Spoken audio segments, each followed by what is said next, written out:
وہ ایک پل میں دشمن کو جس نے پچھاڑا، وہ شیر خدا کے وہ خیبر شکننے کی شجاعت نہیں ہے تو پھر اور کیا ہے، شجاعت نہیں ہے تو پھر اور کیا ہے۔ السلام علیکم ورحمۃ اللہ وبرکاتہ۔ محترم ناظرین، ایک بار پھر میں آپ کی خدمت میں حاضر ہوں۔ اس وقت شوہر کے حقوق کے تعلق سے چند باتیں آپ کے گوشے گزار کرنا چاہتا ہوں۔ چند دن پہلے میں نے کچھ عورتوں کے حقوق کے تعلق سے چند باتیں آپ تک پہنچائی تھی۔ اس میں ہمارے ایک دوست ہیں مفتی محمد سلمان صاحب بوریکی کے رہنے والے، انہوں نے فون کر کے کہا مولانا آپ نے عورتوں کی اتنی تعریف کر دی کہ یہ تو سر پہ بیٹھ جائیں گی، کم سے کم شوہر کے بھی کچھ حقوق کا تذکرہ آنا چاہیے۔ میں نے کہا بھائی شریعت نے جو باتیں کہی ہے، جو کتابوں کے اندر میں نے پڑھا ہے، میں نے وہ بیان کی ہے، اس لیے کہ عورتوں کے بھی کچھ حقوق ہوتے ہیں، ان کے ساتھ بھی اچھا برتاؤ شوہروں کو کرنا چاہیے۔ میں نے اپنی جانب سے کوئی بات عورتوں کے لیے نہیں کہی، جو آپ صلی اللہ علیہ وسلم نے کہی ہے، شریعت نے کہی ہے، میں انہی باتوں کو آپ تک پہنچا رہا ہوں۔ تو اس فرمائش کو میں نے مد نظر رکھا اور حضرت کی بات پر عمل کرتے ہوئے چند باتیں شوہر کے حقوق کے تعلق سے میں آپ تک پہنچانے کی جسارت محسوس کر رہا ہوں۔ قرآن کریم کے اندر اللہ تبارک و تعالی نے فرمایا الرجال قوامون علی النساء، کہ مرد عورتوں پر حاکم ہیں۔ اللہ نے عورتوں پر مردوں کو حاکم بنایا، رئیس اور سردار بنایا۔ یہ اللہ نے مردوں کو فضیلت کا مقام حاصل کیا ہے، عطا کیا ہے عورتوں پر۔ یہی وجہ ہے کہ نبوت مردوں کے اندر رہی، اور اسی طرح شریعت کے اعتبار سے خلیفہ بننے کا حق بھی مردوں ہی کو ہے۔ آپ صلی اللہ علیہ وسلم نے ارشاد فرمایا کہ وہ لوگ کبھی کامیابی نہیں پا سکتے، کبھی نجات نہیں پا سکتے، کون؟ جو اپنا والی عورتوں کو بناتے۔ تو آیت کریمہ سے معلوم یہ ہوتا ہے کہ مرد عورتوں پر حاکمیت اور سرداری کا رتبہ پائے ہوئے ہیں۔ عورتوں کو چاہیے کہ اپنے سرداروں کا، اپنے حاکموں کا کہنا مانے، ان کی اطاعت کرے، ان کی فرما برداری کرے۔ مولانا پیر ذوالفقار نقش بندی تحریر فرماتے ہیں کہ گھر کے اندر اگر کوئی مسئلہ پیش آ جائے اور انبن ہونے لگے اور وہاں 2-3 رائے آ رہی ہوں، تو عورت کو کیا چاہیے کہ اپنی رائے کو شوہر کی رائے کے مقابلے میں بالکل ختم کر دے، بالکل ختم کر دے، اور یہاں دل کے اندر یہ ارادہ کر لیں کہ بس میرا شوہر جو کہہ رہا ہے میں اس پر متفق ہوں، میں اپنی شوہر کی رائے پر عمل کرتی ہوں۔ تو یہاں عورت نے اگر اپنے شوہر کی رائے کو قبول کر لیا اور مان لیا تو سمجھو کہ اس عورت نے الرجال قوامون علی النساء پر عمل کر لیا۔ عورت قابل تعریف ہے کہ اس عورت نے قرآن کریم کی اس آیت کریمہ کو قبول کر لیا۔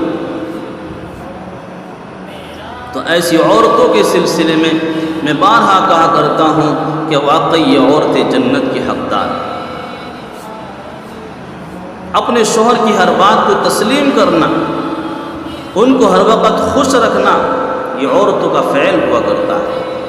عورتیں اگر جنت کے اندر داخل ہونا چاہتی ہیں اور یہ چاہیں کہ ہم جس دروازے سے چاہے داخل ہو جائیں، تو انہیں چاہیے کہ اپنے شوہر کو ہر وقت خوش رکھنے کی کوشش کریں، ہر وقت خوش رکھنے کی کوشش کریں۔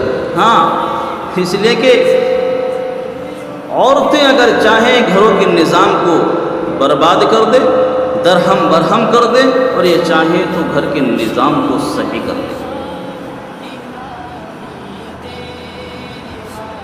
لڑکے کو کتنی مشقتیں جھیل کر کے ماں جنم دیتی ہے، پھر اس کو پرورش کر کے جوان کرتی ہے، اور پھر یہ بہو آ کر کے اسے ماں باپ سے بالکل رشتہ توڑوا کر کے وہ اسے اپنا بنا لیتی ہے۔ کیا گزرتی ہوگی ماں باپ کے دلوں پر، کیا سوچتی ہوگی وہ ماں جس نے جنم دیا ہے اسے زندگی اور موت کا منظر دیکھ کر کے۔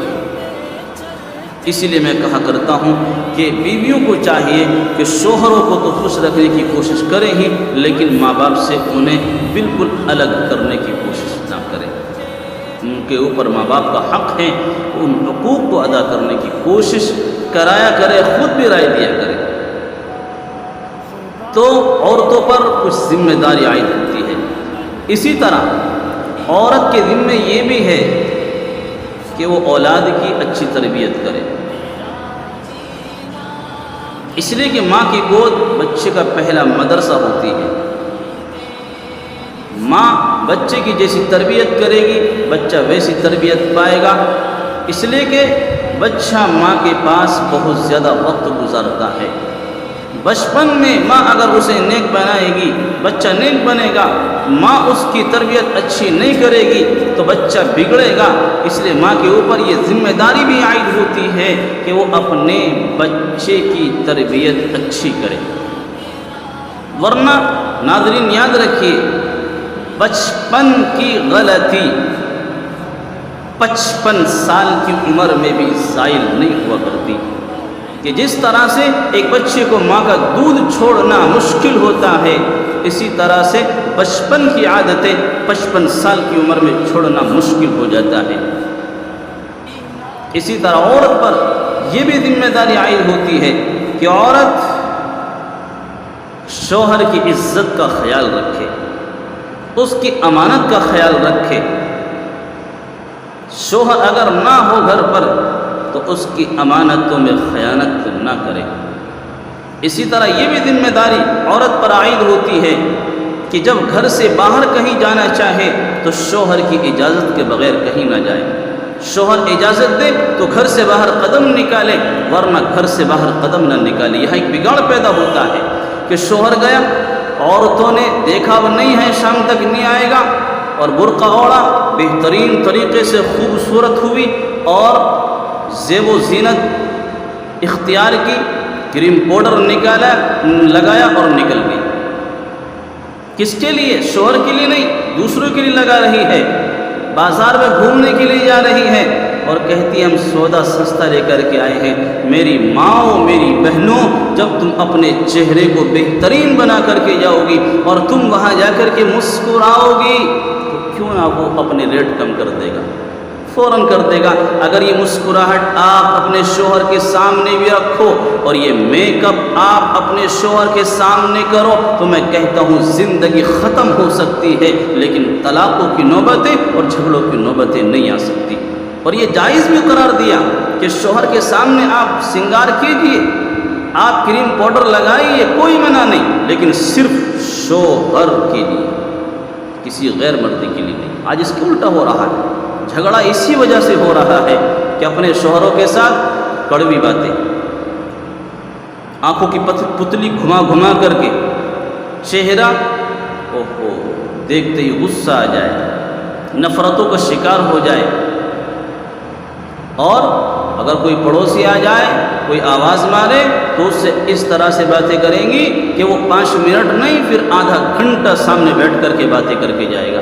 حالانکہ ہونا چاہیے تھا کہ شوہر سے میٹھی میٹھی باتیں کرتی، وہ اس کے حقوق کو اچھے طریقے سے ادا کرتا، اور کوئی پڑوسی اگر آ رہا ہے تو اسے اس انداز سے جواب دیتی، اگر وہ پوچھتا کچھ گھر کے حالات کہ وہ گھر کے اندر آنا تو بہت دور کی بات، اس کا جھانکنا بھی دشوار ہو جاتا۔ تو جب جائے گھر سے باہر شوہر کی اجازت سے جائے، کسی کو گھر کے اندر اپنے شوہر کی اجازت کے بغیر نہ آنے دیں۔ اس لیے میری ماں بہنوں، عمل کرو، انشاءاللہ دنیا کی زندگی آپ کی اچھی گزرے گی، کبھی جھگڑے نہیں ہوں گے۔ شوہر کبھی ناراض ہو جائے، پہل کرو اسے راضی کرنے کی، پہل کرو راضی کرنے کی، مناؤ اسے۔ لیکن بہت سی عورتیں بڑی ضدی ہوتی ہیں، چاہتی ہیں کہ مجھے منائے گا، میں بڑی خوبصورت ہوں، میں بڑی خوبصورت ہوں، مجھے منائے گا۔ یاد رکھو میری ماں بہنوں، اگر تم اس ضد پر اڑی رہی اور تم نے یہ ضد کر کے اپنے دل کو اس سے منوا لیا اور خوش کروا لیا، تو تم اپنے دل کو تو خوش کروا سکتی ہو، لیکن اللہ کا غصہ تم پر نازل ہوتا ہے۔ اس لیے عورت کو چاہیے کہ ضد نہ کرے، خود پہل کرے شوہر کو منانے کی۔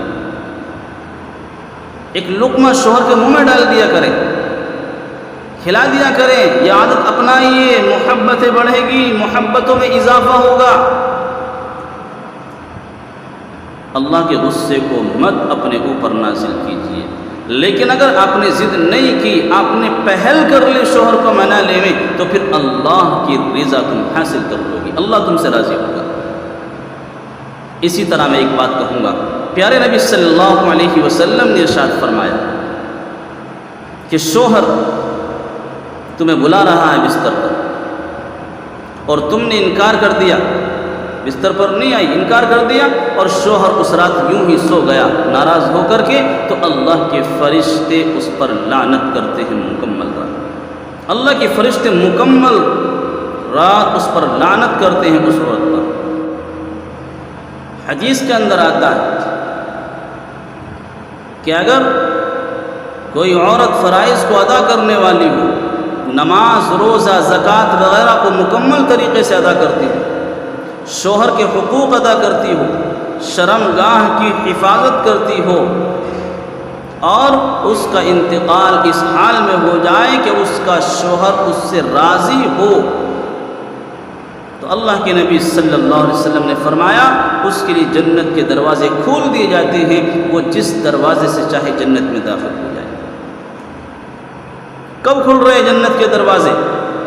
شوہر راضی ہے، شوہر کو آپ نے راضی کیا تو آپ کے لیے جنت کے دروازے کھل گئے۔ تو اس لیے شوہر کو خوش رکھنے کی کوشش کرو، شوہر کو راضی رکھنے کی کوشش کرو۔ یہ آپ کے لیے سب کچھ دیتا ہے، کما کر کے لاتا ہے، آپ کے لیے، بچوں کے لیے۔ آپ انہیں خوش نہیں رکھ سکتے؟ رکھیے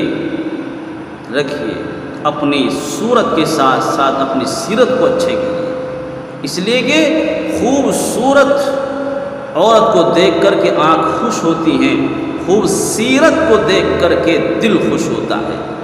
تو اپنے اخلاق اچھے کیجیے، اپنے عادات اچھے بنائیے، انشاءاللہ مجھے امید یہ ہے کہ آپ اگر ان باتوں پر عمل کرو گی تو آپ کی زندگی بہت اچھی گزرے گی، بہت اچھی گزرے گی۔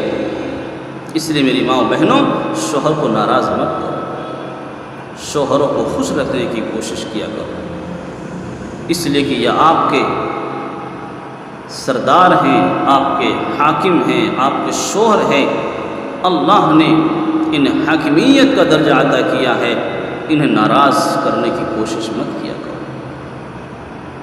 اور یہ ضروری ہے کہ ہم سب کو جنت چاہیے، آسانی کے ساتھ مل جائے تو اور اچھا ہے، بغیر حساب و کتاب کے، بغیر سزا کے داخل ہو جائے تو اور اچھا ہے۔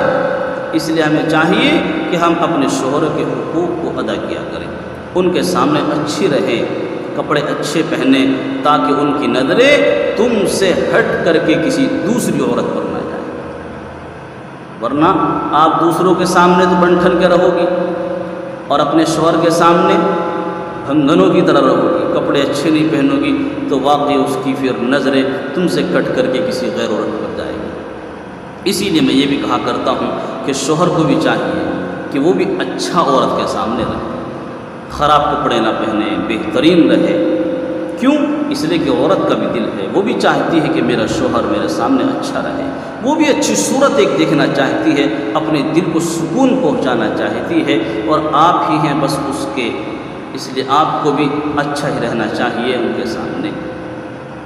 اس لیے میری ماں و بہنوں، یہ چند باتیں مجھے آپ کی خدمت میں پہنچانی تھی تاکہ آپ شوہر کے حقوق کو مکمل طریقے سے ادا کریں اور ان کو خوش رکھنے کی کوشش کریں۔ اس لیے میں اپنے دوست کی باتوں پر میں نے عمل کیا اور یہ باتیں آپ تک پہنچائی، لیکن میں یہ بھی کہا کرتا ہوں کہ شوہر ایسا بھی نہ کرے کہ اپنے ہاتھ پر ہاتھ رکھ کر کے بیٹھ جائے، کچھ نہ کرے، بلکہ اللہ کی نبی صلی اللہ